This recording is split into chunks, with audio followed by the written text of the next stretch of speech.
Hello, welcome to study classes. और यहाँ पे आप लोगों को क्लास 10 के सभी विषयों के बारे में जानकारी दी जाती है। इस चैनल में आप लोगों को स्पेशली क्लास 10 का जो एनसीईआरटी मैथ है उसके सिलेबस को 2 बार ख़त्म करवाया जा चुका है। क्लास 10 मैथ्स के वीडियोस आप लोगों को देखने हैं तो प्लेलिस्ट में जाके आप लोग चेक कर सकते हैं।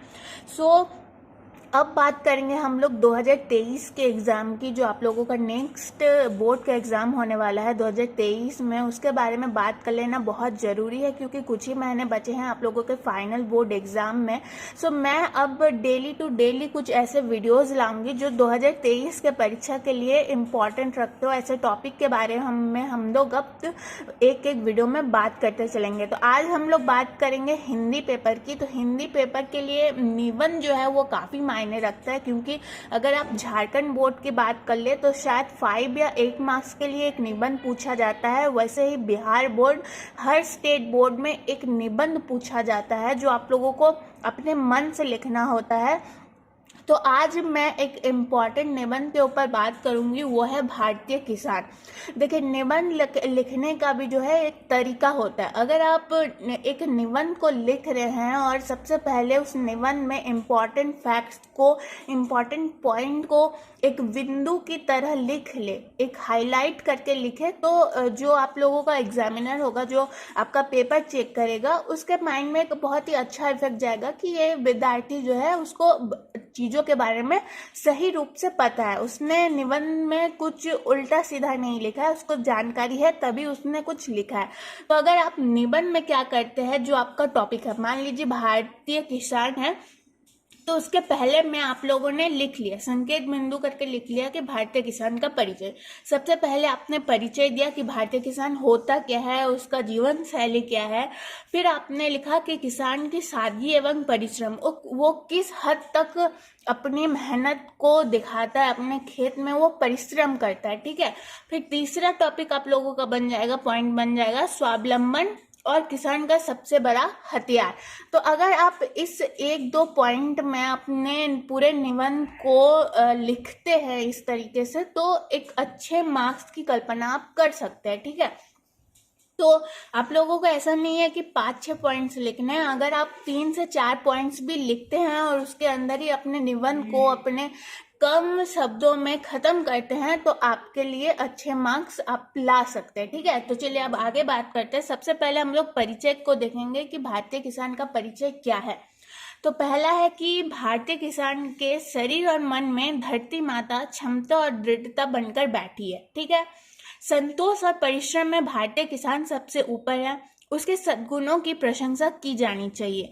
तो सही बात है, भारतीय किसान में जो गुण होते हैं उसकी हमें प्रशंसा करनी चाहिए। हमारा जो मेन आहार होता है वो हमें खेती से ही मिलता है। ठीक है। और खेती कौन करते हैं? किसान करते हैं। तो किसान हमारे लिए, हमारे जीवन के लिए, इस देश के लिए बहुत मायने रखता है, तो उसकी प्रशंसा हमें करनी चाहिए। किसान को दोषी ठहराना अपने पैरों पर कुल्हाड़ी मारना। जाहिर सी बात है, अगर जो इंसान या फिर जो चीज़ हमारे लिए मायने रखता है, अगर उसको हम दोषी ठहरा देंगे तो वो हमारे लिए खतरा बन सकता है ना। तो इस तरीके से अगर आप पॉइंट टू पॉइंट शब्दों में सरल शब्द लिखिए, कठिन शब्द लिखने की कोई ज़रूरत नहीं है। कठिन शब्द लिखते हैं तो आप लोगों को क्या हो सकता है, नेगेटिव मार्किंग भी मिल सकती है। अगर स्पेलिंग मिस्टेक हो गया तो उसमें भी एक दिक्कत है। तो सरल शब्दों में अपनी भाषा में निबंध को लिखने का प्रयास कीजिए। इससे क्या होगा, एक तो आप लोगों का मिस्टेक नहीं होगा स्पेलिंग में, और क्या होगा, एक प्रभाव बनेगा एग्जामिनर के ऊपर। ठीक है। तो चलिए अब बात करते हैं आगे। फूस और छप्पर के कच्चे घरों में रहना कोई अपराध या त्रुटि नहीं है। ठीक है। आगे बढ़ते हैं। किसान ने चतुराई से जानबूझकर इस प्रकार के घर चुने। उसके घर के देवी ने पहले तिनकों का वस्त्र पहना।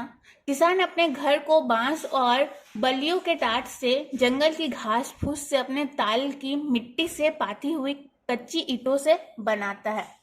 इसमें एक बड़ा लाभ यह है कि किसान शहर या बाहरी जगत का मुंह नहीं देखता, वो इस क्षेत्र में भी स्वावलंबी बन जाता है और अपनी इस दुनिया का आनंद लेता है। अगर आप देखेंगे किसी किसान को, तो वो ज़्यादा दिखावटी पे भरोसा नहीं करता है। ठीक है ना, वो स्वावलंबी होता है, यानी अपने अपने घर को भी खुद बनाता है, चाहे घास फूस से हो या कुछ भी सामग्री से हो, वो अपने घर को भी खुद बनाता है। और वो शहर से दूर रहना पसंद करता है, अपने खेत के पास, क्योंकि खेत की देखभाल भी करनी होती है, इसीलिए वो अपने घर से, अपने शहरी लोगों से वो दूर रहना ही पसंद करता है। उस पर दुनिया की दिखावटी बातों का कोई प्रभाव नहीं पड़ता।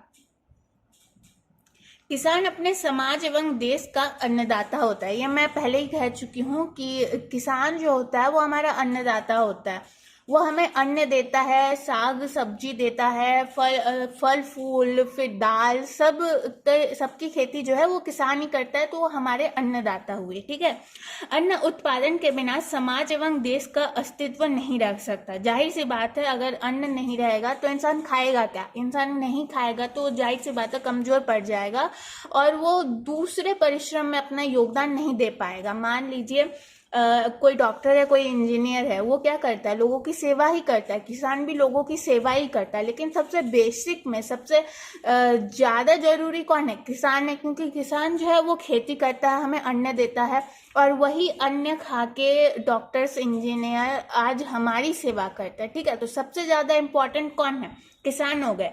तो क्या कहा मैंने कि अन्न उत्पादन के बिना समाज एवं देश का अस्तित्व नहीं रह सकता। किसानों के परिश्रम एवं लगन का ही परिणाम होता है कि कितनी भी विकट परिस्थितियां हो, देशवासियों को जीने के लिए अन्न प्राप्त हो जाता है। ठीक है, महामारी हुई, जैसे कोरोना वायरस की महामारी हुई, 2 साल तक हम घर में रहे, लेकिन फिर भी हमारे में क्या हुआ कि जैसे कि डॉक्टर्स की कमी पड़ गई थी। देश में डॉक्टर्स के लिए बहुत अफरा तफरी मची, लोग बीमार ज़्यादा थे, लेकिन डॉक्टर्स की कमी हो रही थी, लेकिन फिर भी हमारे पास अन्न था, हम भोजन कर रहे थे 2 टाइम, है ना।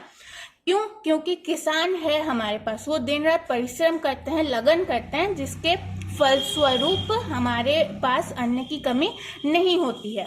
सच्चे अर्थों में ईश्वर एवं धरती यानी माँ के बाद किसान ही वह प्राणी है, रुकिए आगे बढ़ते हैं, जो लोगों के लिए जीवन रक्षक की भूमिका निभाता है। क्या कहा मैंने? कि सच्चे अर्थों में ईश्वर एवं माँ के बाद किसान ही वो प्राणी है जो लोगों के जीवन रक्षक की भूमिका निभाता है। मैं पहले ही समझा चुकी हूँ कि अगर किसान नहीं रहेगा तो हमारे पास अन्न नहीं होगा, अन्न नहीं होगा तो हम लोग कमजोर पड़ जाएंगे, भूखे रह जाएंगे, और अंततः क्या होगा? हमारी मृत्यु हो जाएगी। तो जीवन रक्षक की भूमिका निभाता है किसान इस तरीके से। अतः प्रत्येक समाज में किसानों का समुचित आदर किया जाना चाहिए। ठीक है, अगर पहले के दिनों में आप लोग देखेंगे तो जमींदार जो है वो बहुत अत्याचार करते थे, किसानों पर लगान लेते थे। ये पॉइंट्स भी आप लोग लिख सकते हैं, थोड़ा इतिहास के बारे में लिख सकते हैं कि हमारे भारतीय किसान का इतिहास क्या रहा है, उन्होंने कितने मजबूरियों में अपनी खेती की है, कितना उन लोगों का परिस्थितियाँ कितनी बुरी रही है। तो इन बारे में भी आप लोग पॉइंट्स बना के लिख सकते हैं। फिर आप लोग लिख सकते हैं कि लास्ट में प्रत्येक समाज में किसानों का समुचित आदर किया जाना चाहिए। मेरा इस वीडियो का उद्देश्य था कि मैं आप लोगों को पॉइंट समझा सकूं कि निबंध किस तरीके से लिखा जाना चाहिए, आप लोग क्या क्या चीज़ों को ऐड कर सकते हैं। पहले किसी भी टॉपिक के बारे में अगर आप लोगों को कुछ टॉपिक दिया गया है तो आप उसका परिचय दें, वो आज के संदर्भ में क्या क्या चीज़ें मायने रखता है, उसका इतिहास क्या था, फ्यूचर में उसकी परिस्थितियाँ क्या क्या होंगी। अगर इस तरीके से पॉइंट्स बना के आप लोग निबंध लिखते हैं तो जाहिर सी बात है आप लोगों के अच्छे मार्क्स आएंगे। ठीक है, तो आई होप आप लोगों को ये वीडियो पसंद आया हो, और अगर कोई मेरे इंस्टाग्राम या फिर टेलीग्राम से जुड़ा हुआ है तो मैं उसको कहूँगी कि मैं आप लोगों को एक टॉपिक दे देती हूँ। जैसे कि टॉपिक रहा मेरे सपनों का भारत। ठीक है, मेरे सपनों का भारत के ऊपर आप लोग एक निबंध लिखिए, ज़्यादा नहीं 10-12 लाइंस का लिख के भेजिए तो भी कोई दिक्कत नहीं है। इसमें पॉइंट्स आप लोग क्या क्या लिख सकते हैं कि भारत की प्राचीन संस्कृति, मेरे सपनों का भारत यानी क्या, हम लोग भारत का गुणगान गाएंगे। ठीक है ना, तो गुणगान में क्या क्या लिख सकते हैं? प्राचीन संस्कृति कैसी थी, उसका इतिहास क्या था, गौरवशाली अतीत था या नहीं था तो कैसा था। उसके ऊपर आप लोग साम्राज्य में लिख सकते हैं, जैसे अशोक के बारे में आप लोगों ने पढ़ा होगा तो अशोक का साम्राज्य का कुछ बखान कर दिया आप लोग। फिर धार्मिक, सामाजिक, सांस्कृतिक एकता का आप लोग पॉइंट्स लिख सकते हैं कि यहाँ पे विभिन्नताएं पाई जाती है धर्मों के बारे में, लेकिन फिर भी लोग एकजुट होकर रहते हैं हमारे भारत में। तो ऐसे करके आप लोग लिख सकते हैं और मुझे टेलीग्राम या तो फिर इंस्टा में भेज सकते हैं। तो बस आज के लिए इतना ही। वीडियो अगर अच्छी लगे तो आप लोग लाइक जरूर करें, और कुछ भी दिक्कत होता है, किसी और टॉपिक में निबंध चाहिए, आवेदन पत्र कैसे लिखा जाता है, या फिर दूसरे किसी विषय में, तो आप लोग कमेंट बॉक्स में कमेंट कर सकते हैं।